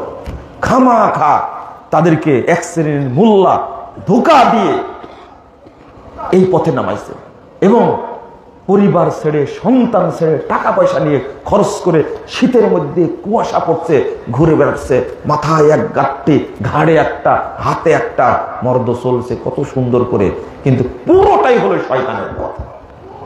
তাই আল্লাহর কাছে বলি, আল্লাহ তুমি এদেরকে হেদায়েত দান করো। এই দোয়া করাটাও কি অন্যায় না? আমি তো দোয়া করি তার জন্য, হেদায়েতের দোয়া করি। অবশ্যই একটা টাইম আসবে যেদিন এই দেশে মাজার পূজা থাকবে না ইনশাআল্লাহ। দোয়া একদিন কাজে লাগবেই, লাগবেই। আরে 53 বছর পরে আল্লাহ সিরিয়াকে এই শিয়া মুক্ত করেছেন। বুঝতে পারছেন কথা? কত বছর পরে? 53 বছর পরে মুক্ত করেছেন সিরিয়াকে। বাংলাদেশকেও একদিন এই সমস্ত পীর পূজা, কবর পূজা, খানকা পূজা, গণতন্ত্রের পূজা, সমাজতন্ত্রের পূজা, ধর্মনিরপেক্ষতাবাদ, জাতীয়তাবাদ, এই সমস্ত কুফুরি মতবাদ থেকে বাংলাদেশকে মুক্ত করবেন ইনশাআল্লাহ। কথা কি বুঝতে পারলেন? আপনাদের একটা জিনিস বুঝাই, ওই একটা উদাহরণ দিতে গেছিলাম, আপনারা তখন বুঝেননি। সেটা হলো যে ইবলিস বলছে 14ই ফেব্রুয়ারি একটা ফুল কিনে, বললাম না? এই আয়াতটা পড়াই দিয়ে আপনাদেরকে মনে রাখবেন। আল্লাহ রাব্বুল আলামিন বলছেন 100 নম্বর আয়াত সূরা আল ইমরান, আল্লাহ বলছেন ইয়া আইয়ুহাল্লাযীনা আমানু ইন তুতিউ ফারীকাম মিনাল্লাযীনা উতুল কিতাব ইয়ারুদ্দুকুম বাদা ঈমানিকুম কাফিরিন। আল্লাহ বলছেন শোনো ঈমানদারগণ শোনো, যাদেরকে কিতাব দেওয়া হয়েছে তোমরা যদি তাদের ফলো করো, তাদের অনুসরণ করো, তাদের যদি আনুগত্য করো, ইয়ারুদ্দুকুম বাদা ঈমানিকুম কাফিরিন, তারা তোমাদেরকে মুমিন থেকে বের করে কাফের বানায় দিবে। কঠিন জিনিস। যদি আপনাকে প্রশ্ন করি এক একটা, সবগুলো প্রশ্নের উত্তর পাওয়া যাবে। এইগুলো তৈরি করেছে সব পাশ্চাত্য ইহুদি খ্রিস্টানরা তৈরি করেছে। 31st নাইট কেন পাচার করেছে আপনাদের মধ্যে? ওদের উদ্দেশ্য হলো মুসলমানরা যেন কাফের হয়ে যায়, তাদের মধ্যে যেন ঈমান না থাকে। পহেলা ফাল্গুন তৈরি করেছে, বিভিন্ন নাম দিয়েছে, বসন্ত বরণ। এটা হলো হিন্দুদের প্রথা, এটা কোনো মুসলমান এই দিবস পালন করতে পারে না। 14ই ফেব্রুয়ারি লুচ্চা দিবস, সারা পৃথিবীতে এটা পাচার করেছে। বিশেষ করে 95% মুসলিমের দেশে এই লুচ্চা দিবসটাকে পাচার করায়া মুমিনদেরকে তারা কাফের বানাতে চায়। তাদের কি ঠেকা পড়েছে? মুসলিম ভূখণ্ডের মধ্যে গণতন্ত্রের মতো একটা ধোঁকাতন্ত্র, একটা স্বৈরতন্ত্র, একটা খুনতন্ত্র, একটা ধর্ষণতন্ত্র, একটা সন্ত্রাসতন্ত্র, এটা মুসলমান দেশে কেন পাচার করবে? সংবিধান সংশোধন করতে গিয়ে সংবিধান সংস্কার কমিশন বলছে আমরা বাদ দিয়েছি ধর্মনিরপেক্ষতাবাদ, আমরা বাদ দিয়েছি জাতীয়তাবাদ, আমরা বাদ দিয়েছি সমাজতন্ত্র, রেখে দিছে এক খাতা, তার নাম হলো গণতন্ত্র। আমি বলছি এটাও থাকবে না, এই মানুষের তৈরি গণতন্ত্র দেশে থাকবে না। কেন থাকবে? সৌদি আরবের কোন সংবিধান আছে? সৌদি আরবের সংবিধান হলো কোরআন এবং সুন্নাহ।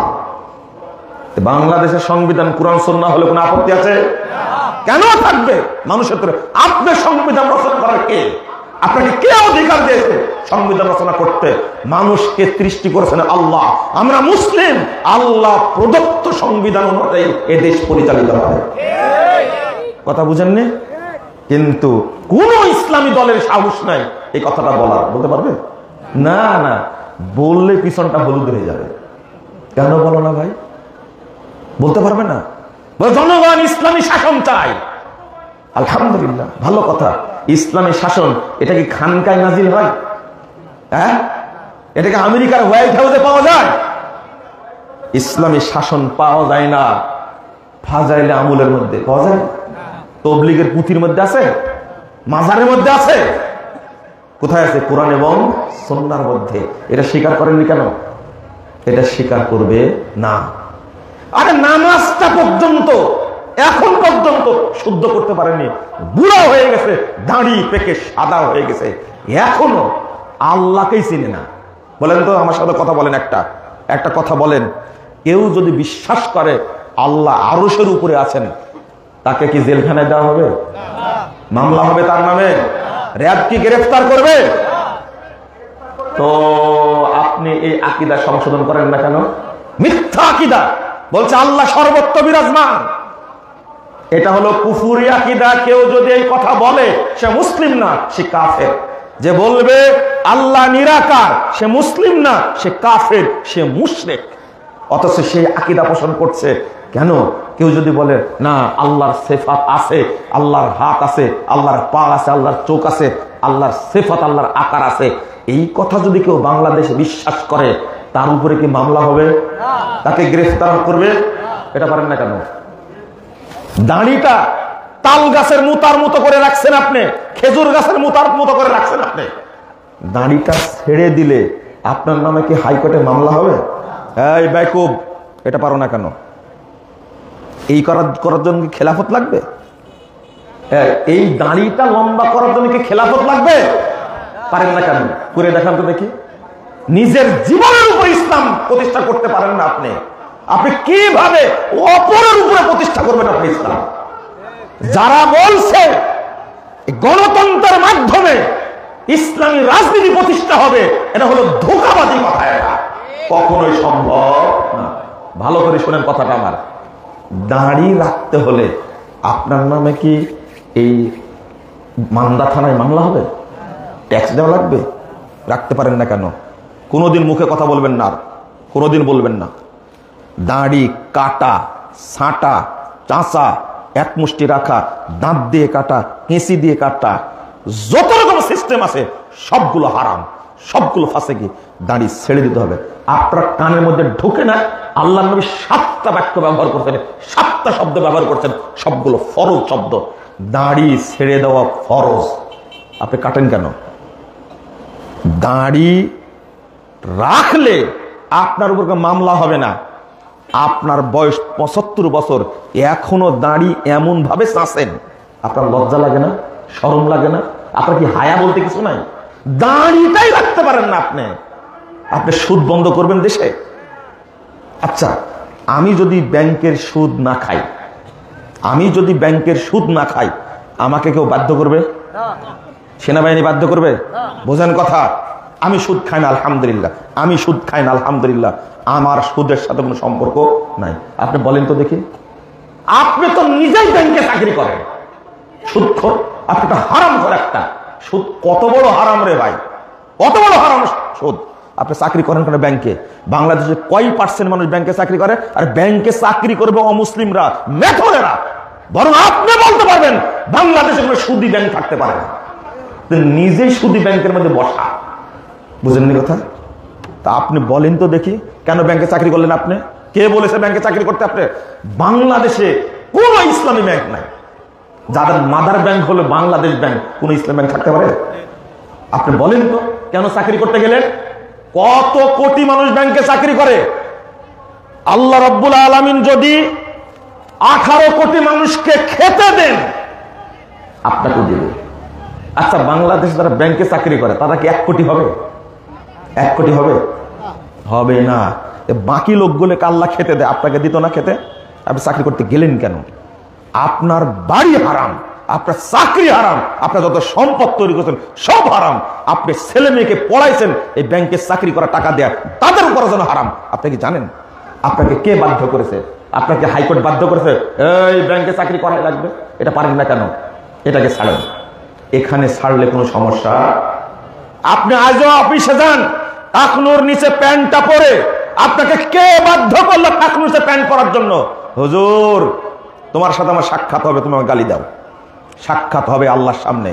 আমি কড়া কড়া কথা বলি? টাকনুর নিচে তোমার প্যান্ট কেন আমাকে বুঝাবা তুমি আল্লাহর সামনে কিয়ামতের মাঠে? টাকনুর নিচে প্যান্ট পরলে মানুষ জাহান্নামে যাবে।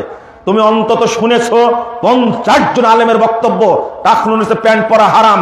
আলেমের বক্তব্য শোনার দরকার নাই, আল্লাহ নবী বলেছেন হারাম, আল্লাহ বিধান দিয়েছেন টাকনুর নিচে প্যান্ট পরা হারাম।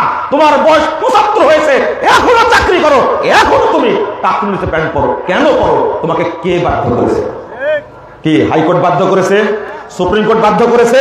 থানা বাধ্য করেছে? কেন পরো? টাকনুসের প্যান্টটুকু, কুত্তার লেজটুকু কাটতে পারেন না আপনি। আর আপনার দ্বারা এদেশে ইসলাম প্রতিষ্ঠিত হবে? পান্তা ভাত জাল দিয়ে খাবেন। এগুলো সব ধোঁকা, ধোঁকা। আল্লাহু আকবার বলে হাতটা বুকের উপরে বাঁধতে হবে, হাদিস দ্বারা প্রমাণিত। শোনেন, ভালো করে শোনেন। আফসোস শুনেছি, কথাও শুনেছি। আল্লামা দেলোয়ার হোসেন সাঈদী রাহিমাহুল্লাহ জেলখানায় দেখা হলো তার সাথে। দেখা হওয়ার আগে 2013 সালের 25শে ডিসেম্বর তারিখে আমার কাছে একটা পত্র লিখেছিলেন।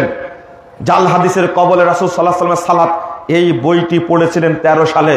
পড়ার পরে আমার কাছে পত্র লিখলেন, ভুল সংশোধনে সফলতা আছে, ব্যর্থতা নেই, লজ্জারও কিছু নেই। শুনতে পেয়েছেন কথাটা?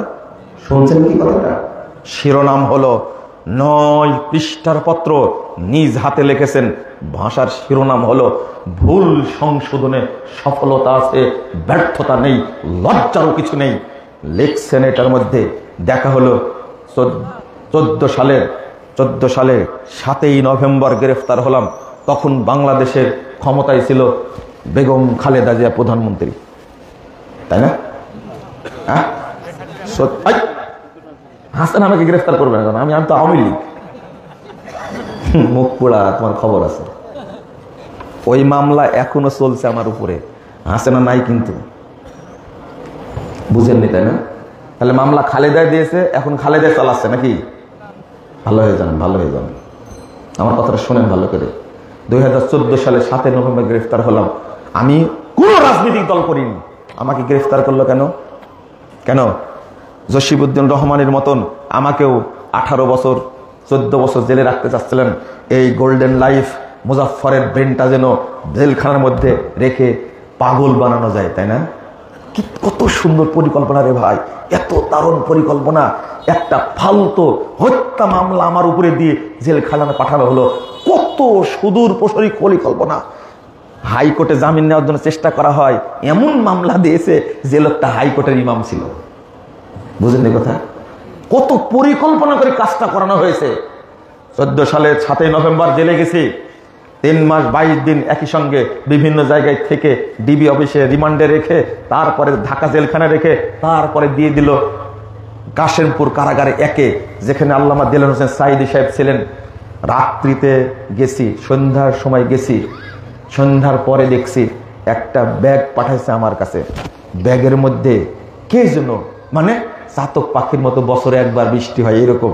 এতদিন রিমান্ডে থাকলাম, তারপরে ঢাকা জেলে থাকলাম, এরপরে যখন কাশেমপুর কারাগারে 1-এ এসেছি, ব্যাগের মধ্যে দেখছি বিস্কুট আছে, আপেল, তারপরে বেদেনা, তারপরে হলো কমলা, তারপরে একটা পায়জামা, একটা পাঞ্জাবি, গেঞ্জি দিয়ে পাঠাইছে। ব্যাগের উপরে লেখা আছে হাদিয়াতুম মিন সাঈদী। আমি তো লেখা পড়ে বুঝলাম, তখন খুব আবেগী হয়ে গেছিলাম যে কেমনে সংবাদ শুনলেন, কেমনে পাঠা দিলেন রাত্রিতেই। পরের দিন ডেকে পাঠাইছে। পরের দিন গেছি, আমাকে চিনেন না, চিনবেন কি করে, কোনো দেখেননি তো। যে ছেলেটাকে ডেকে পাঠাইছেন তিনি সামনে গিয়ে বলছেন, আমাকে বুঝতে পারেননি, কিন্তু বলছে যে স্যার ইনি মুজাফফর বিন মহসিন। আর যে ঘুরে জড়া ধরে কাঁদতে লাগলেন, কপালে চুমু দিতে থাকলেন। বলছে আরে বাবা, আমি তো মনে করছি 50-60 বছর বয়স, 60-70 বছর বয়স, আমি তাই মনে করেছি। দেখ ছোট ছেলের চেয়েও ছোট, ওনার ছেলের নাম, ছোট ছেলের নাম নাসিম, তার সেটা ছোট, আমাকে তাই বলছেন। এত আদর করলেন আর যত্ন করলেন এই বয়সে, সাথে সাথে নিজের মাফলাটা খুলে আমার গলায় জড়িয়ে দিলেন। বাবা তোমাকে ঠান্ডা লাগছে। ঘরের দরজার সামনে চেয়ারে বসায়া আমাকে নিজের হাত দিয়ে বিস্কুট খাওয়াচ্ছেন, মানে ছোট ছেলে। খারাপ লাগছে? বললাম তো খারাপ লাগছে, তাই না? আরে আমার মতো ছেঁচড়া মানুষের, অজ্ঞ মানুষের বই পড়ে 3 বার পড়েছেন বইটা দেখে যে প্রত্যেকটা লাইনে লাইনে দাগ দেওয়া। একটা কথা বলছেন খুব সুন্দর লাগতো, এটা আপনাদের বলবো না, কোনোদিন বলিনি, বলবো না। তো একটা দোয়া চাইতেন আমার কাছে, আমাকে বলতেন মাঝে মাঝে। ওই যে একসময় হাঁটতাম তো, আপনার ওই জেলখানার বাসার সামনে দিয়ে রাস্তা, 2 সাইডে গাছ লাগানো আছে, হাঁটা, সকালে সন্ধ্যায় হাঁটতাম। যে মাঝে মাঝে ঘুরে বলতেন, বাবা আমার জন্য দোয়া করবে, আল্লাহ যেন আমার 2 রাকাত নামাজ কবুল করে। 2 রাকাত? 2 রাকাত। আমি বলতাম আল্লাহ আপনার সব ইবাদতই কবুল করবে। না না না, এত বড় দোয়া তোমার কাছে চাই না, শুধু 2 রাকাত যেন সালাত কবুল হয়। আপনি কোনোদিন কথাটা ভেবে দেখেছেন? সাঈদী সাহেব যে শিরোনামটা দিলেন, এই শিরোনামের পত্র তো আপনি শিরোনাম শুনলে আপনার ওযু নষ্ট হয়ে যাবে। ভুল সংশোধনে সফলতা আছে, ব্যর্থতা নেই, লজ্জারও কিছু নেই। এই শিরোনামটা একটা বিপ্লব। এই শিরোনামই একদিন বাংলাদেশের মানুষকে পরিবর্তন করে দেবে ইনশাআল্লাহ। আপনার আকীদাগত ভুল, আপনাকে শুধরাতে হবে। আপনার আমলগত ভুল, আপনার তাওহীদ বুঝেন না, মানহাজ বুঝেন না, সর্বক্ষেত্রে আপনার মধ্যে ভুল আছে। ভুল সংশোধন করাটা কি অন্যায়? খালি এই শিরোনাম, এই শিরোনামের উপর একটা পিএইচডি হবে একদিন ইনশাআল্লাহ এই দেশে। বুঝলেন কথা? এই শিরোনামের উপর একটা পিএইচডি হবে একদিন ইনশাআল্লাহ, এমনি না। তা আপনি রাখলেন কেন? আপনাকে কে চিনে? হ্যাঁ, আপনি মুরগির খুল্লা পাহারা দেন বসে বসে, আর আপনি গালি দেন মানে? একজন মানুষ বাংলাদেশে জন্মায়নি যে লোকটা তার মতো সারা পৃথিবীতে ঘুরেছে। সাঈদী সাহেব যত দেশে গেছেন অত দেশে বাংলাদেশ প্রধানমন্ত্রী যেতে পেরেছে না, পারেনি। তা আপনাকে কি চিনেন? আপনার মধ্যে এত অহংকার কেন? আপনাকে বলেছি যে আপনার আমুলটা শুদ্ধ করেননি কেন? আপনি সিরাতুস সাইয়্যিদুল মুরসালিন সাইয়্যিদি সাহেবের বইটা পড়ে দেখবেন কি লিখেছেন তার মধ্যে। লা হাওলা ওয়ালা কুওয়াতা ইল্লা বিল্লাহ। আল্লাহু আকবার বলে হাতটা কোথায় বাঁধতে হবে এটা কি হাদিসে নাই? আছে। আপনি শিখলেন না কেন? যদি হাতটা আমি বুকের উপরে বাঁধি, সহিহ বুখারীর হাদিস, সহিহ হাদিস বুকের উপরে হাত বাঁধা। ইমাম আবু দাউদ বলছেন সহিহ হাদিস বুকের উপরে হাত বাঁধা, নাভির নিচে হাত বাঁধা হাদিস জয়ীফ। শুনেন, হাতটা বুকে বাঁধলে সাথে সাথে ইংরেজদের মতো আপনাকে কি গ্রেফতার করা হবে? করেন না কেন? রফুল ইয়াদাইন করার 400 হাদিস বর্ণিত হয়েছে, 4 শতাধিক হাদিস বর্ণিত, সহিহ হাদিস। আজকে বুড়া হয়ে গেছেন, এখন পর্যন্ত একবারও সালাতে রফুল ইয়াদাইন করার সুযোগ হয়নি। কেন? সালাতে রফুল ইয়াদাইন করলে কি আপনার নামে হাইকোর্টে মামলা হবে? করেননি কেন? পড়েন না কেন? বুঝেন না মনে হয় কথাটা, তাই না? আচ্ছা, খেলাফত প্রতিষ্ঠা দরকার কয়টা জিনিসের জন্য বলেন তো দেখি? বুঝেন না মনে হয়, তাই না? বুঝেন না? সালাত কায়েম করার জন্য আপনার কি খেলাফত লাগবে? উত্তর দেন ভালো করে।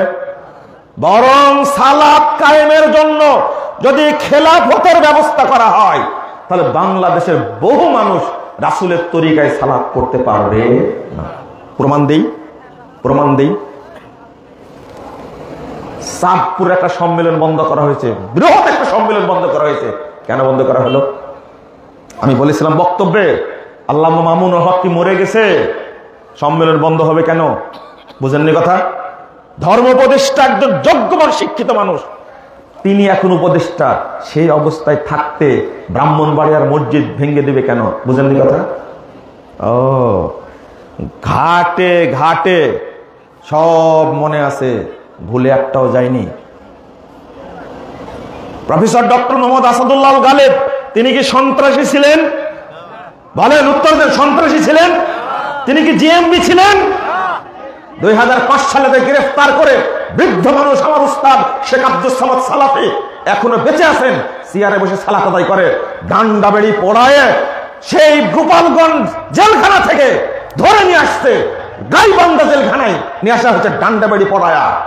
কি বোঝেননি কথা? কারা করলো এটা? কাদের দ্বারা সম্ভব হলো এটা? কেন আব্দুস সামাদ সালাফিকে আলেম মনে হয় না?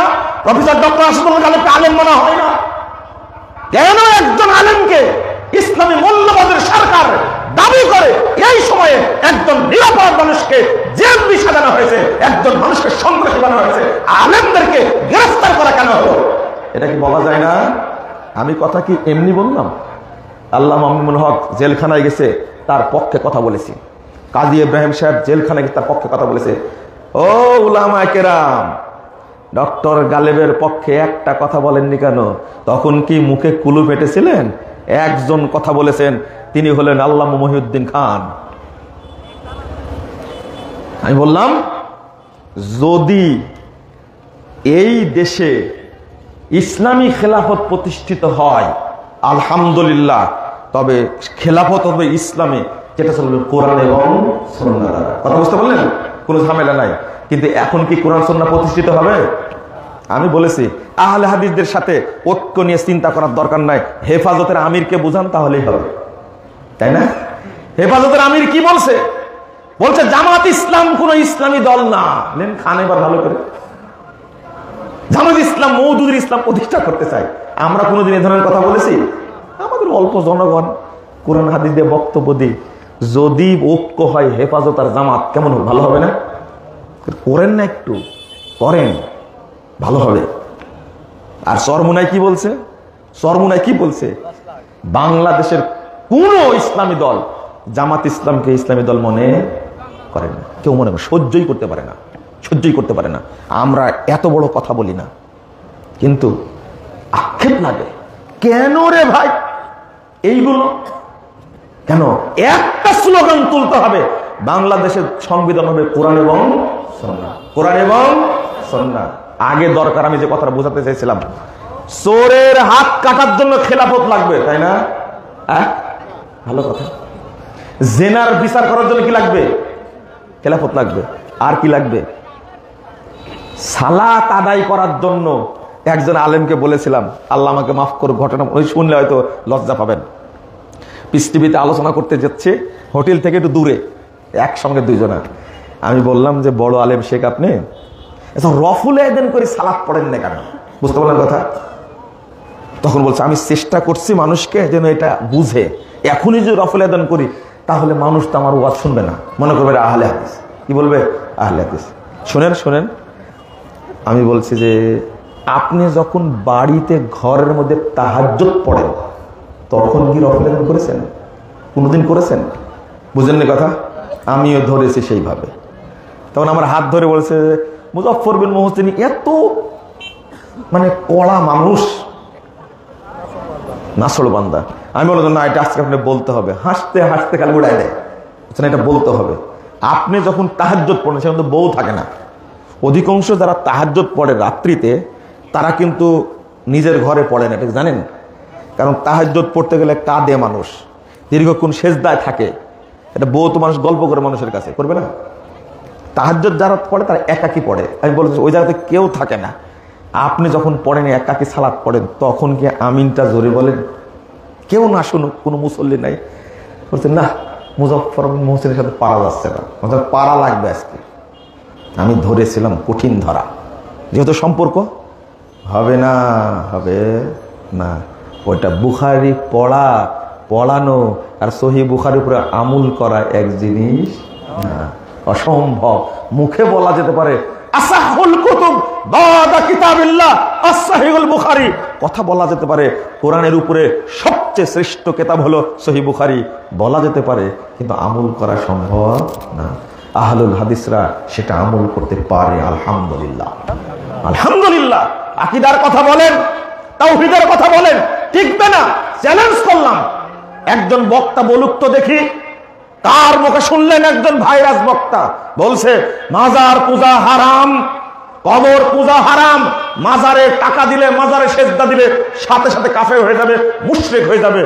এরকম কথা কোন বক্তার কাছে শুনেছেন আপনি? কেন শুনেন না? বলে না কেন? বলেন তো দেখি। শবে বরাতে রাত্রিতে যদি কেউ মাজারে গিয়ে ইবাদত করে সে কাফের হয়ে যাবে, কি কেউ বলতে পারবে? বলে না কেন? গাজীপুরে একটা মহিলাকে মসজিদে নিয়ে ধর্ষণ করেছে, আহলে হাদিসরা প্রতিবাদ করলো, কিন্তু তোমার ভাইরাস হুজুর বলেনি কেন এখন পর্যন্ত? বলো তো দেখাই ছেলে, বলো তো দেখি, তোমার ভাইরাস বক্তাগুলো বলেনি কেন এখনো? না, গাজীপুরে হিল্লা করতে যেয়ে 1 ঘন্টা কন্টাক্ট দিয়েছে। কয় ঘন্টা? 1 ঘন্টা কন্টাক্ট দিয়েছে। হুজুরের সাথে বিয়ে দিয়েছে, হুজুর মসজিদে নিয়ে গিয়ে এই মহিলার সাথে ধর্ষণ করেছে, 1 ঘন্টা পরে ছেড়ে দিয়ে আবার ও লোকের সাথে বিয়ে দিতে। আচ্ছা বলেন তো, ইসলামে কি এই ধরনের ধর্ষণের বিধান থাকতে পারে? নাও বলছেন, কিন্তু আপনার ভাইরাস বক্তায় প্রতিবাদ করলো না কেন? হুজুরের পক্ষে আছে এটা, শুধু আহলে হাদিসরাই পারে, কারণ তাদের ফিকহের কিতাবে লেখা আছে এইভাবে কন্টাক্ট নিয়ে ধর্ষণ করাটা জায়েজ।